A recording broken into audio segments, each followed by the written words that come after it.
Today we're making pizza.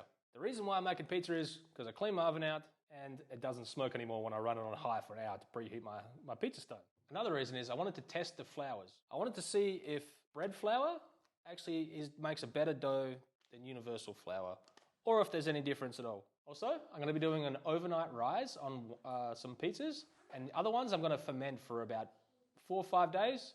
Depending what happens next week, it could go up to 7, but yeah, we'll see how it goes. I've got my flour already in the stand mixer there. I'm just going to add a teaspoon of salt, and also I'm going to be adding 2 teaspoons of sugar. Now, I've not really done this too much before, but I believe that the sugar will help it brown when it's in the oven, because using a home oven, we need all the help we can get. Also, this yeast, I don't have to bloom in the water first, so I'm just going to straight in with that. And also going to tip my water in. All the amounts and ingredients are going to be on the website, traditional.not.com. The link will be down below. And also, glugger oil. Alrighty, we'll just put that down, start it off slow to get it incorporated, and then we'll crank it up a little bit. Alright, it's been mixing for about a minute, minute and a half. I'm just going to scrape down the sides a little bit. Now we'll put it back down and we'll start mixing it again. Now I haven't mixed this too much. It's only been going for about 3 minutes. But as you can see, it's already cleared the bowl. And that's all I'm looking for, because I'm going to be living in the fridge overnight. So I'm just going to break this down into 2. So I'm just going to get the weight and divide that by 2. And then I'm going to be placing it into these 2 different containers that I've just greased lightly with some olive oil. Next one's going to be exactly the same, just with a different flour. Teaspoon of salt, 2 teaspoons of sugar, got my yeast, water, and glugger olive oil. Same again, we'll just spin it up for about a minute or so to bring it together, and we'll scrape down the sides and then mix it a little bit more. Alright, after about a minute, minute and a half, scrape down the sides, and we'll turn up the speed a little bit more and let it go for another 3 minutes. Come together nicely, we'll weigh that out, divide it by 2, put them in the containers, and then stick them in the fridge. Here we are the next night. I've taken these out of the fridge a few hours ago just to let them, rise a little bit. And what I have noticed is the one with the all-purpose flour has risen a hell of a lot more than the bread flour one. I have no idea what that is or anything, but they both smell exactly the same. I'm going to portion these 2 into another 2, and we'll get them topped and cooked up. This pizza sauce is super simple and very basil forward. So I got a good handful of basil that I've just very roughly chopped. Gonna chuck all that in. And then I've got some dried oregano. We'll probably go half a teaspoon of that. And then here I've got some roasted garlic. We're just going to go in, put a good teaspoon of that in this little bit because it seems like it wanted to come along with. Got some fresh cracked pepper. Not a lot of this. And we'll go in with, I would say, we'll start with 2 teaspoons of salt. And we'll give it a good squirt of tomato paste. I would say that's about a tablespoon. We can always add a little bit more in a minute after we taste if it needs any more. And then also about a tablespoon of balsamic vinegar. Then we'll just stick the immersion blender in and blitz it all up. Also forgot to say before that I started off with, that was just some passata that I had in there. So we'll give that a taste. Okay, it needs another teaspoon of salt. So we'll give that a mix in, and then we'll transfer it into another dish, and that'll be ready for the pizza. On my pizza steel, or my pizza stone I should say, it's from Weber, and it comes with this little tray that you can build your pizza on, and then stick this whole tray in the oven on top of the stone. I am no expert by any means of how to shape a pizza, but I found the easiest way is just I get it in a bowl and put it on the actual metal tray here, and then I just use my hands and go around and just stretch it out. And if it gets a little bit sticky in the middle, just a little bit of flour on my hands, and keep going out. You stretch it a little bit. I'm not going for a very big pizza here, just a small one. Try and get it a little bit of an even thickness all the way around. I've got it in a kind of a circle, you could say. So I'm just going to put a bit of sauce on, about a tablespoon. And as you can see, this is a very small pizza, fun size you could call it. I'm going very basic on the toppings. Some tomato. These tomatoes are just little mini San Manzanos, they're called. They're just a miniature version of it. Bang them on. Then I've got some fresh mozzarella here. Just going to break that up. And then I've got some grana padano grate over the top. Okay, then just a little sprinkling of salt, and now this is going to go into the oven. All right, as you can see, I've just cleaned off any extra cheese and flour that's on the outside of this metal thing. I learned that the hard way. Now we're just going to go straight in on top of the stove. So for the last 2 minutes of cooking these pizzas, I had to take them off that metal tray and just let them sit on the stone. That made the bottom get a little bit more browner, which I wanted to do.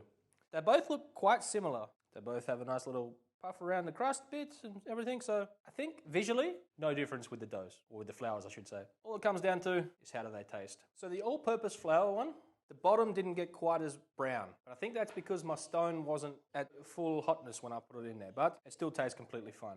So the bread flour, as you can see, got some nice browning on the bottom, Okay, I can actually taste the difference here. Even though this one's a lot browner, it still has more of a, I wouldn't say like a dough flavor, but more of the flour taste to it than the all-purpose one. But for a at-home pizza, I think both of them work just as well.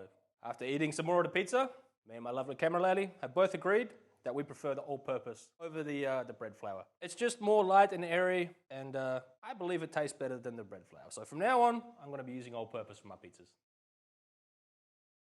Here we are, about 5-6 days later. My dough that I left in the fridge proofing or fermenting didn't quite work out. So due to time constraints, I'm going to be making a super quick pizza dough today. Now I was looking online on YouTube and I come across Brian Langstrom. I hope I pronounced that right. I'm going to be using his recipe. Well, I'm going to be changing it a little bit there. But he suggests using beer. And also, he uses a food processor to mix his, and I'll be using my trusty stand mixer. We'll get stuck into it. Okay, so I've got my flour already measured out in there, and I've got some salt and a little bit of sugar. Now I'm using fresh yeast. We're just going to bust that up a little bit, chuck it on in there. We'll give it a good swig of olive oil, and then we'll pour in the beer. I put this beer on the stove, and it has to be warmed up a little bit. I warmed it up to about 38 degrees. If you're a person who doesn't keep their beer in the fridge and drinks it warm, you might not need to do this step, but considering I keep my beer in the fridge, I warmed it up just a little bit on the stove.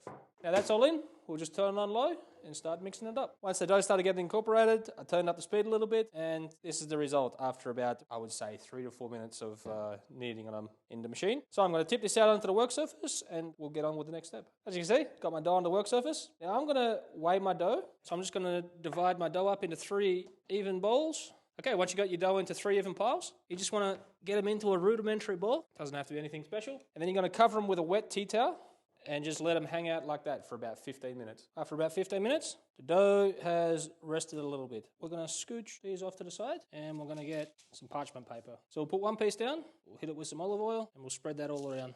Move that off to the top, and we'll get another piece and give it the same treatment. Then we'll get the dough, and we'll put it in between these two like that, and then we'll start making it into the round pizza shape. Okay, once you've worked it out with your hands just a little bit, we'll start using a roller pin, and we'll start rolling it out. You could not use a rolling pin and just make it round with your hands, but I am going to try and do a stuffed crust with this pizza, so I want it quite thin. Also, this dough isn't going to be a cakey, doughy pizza.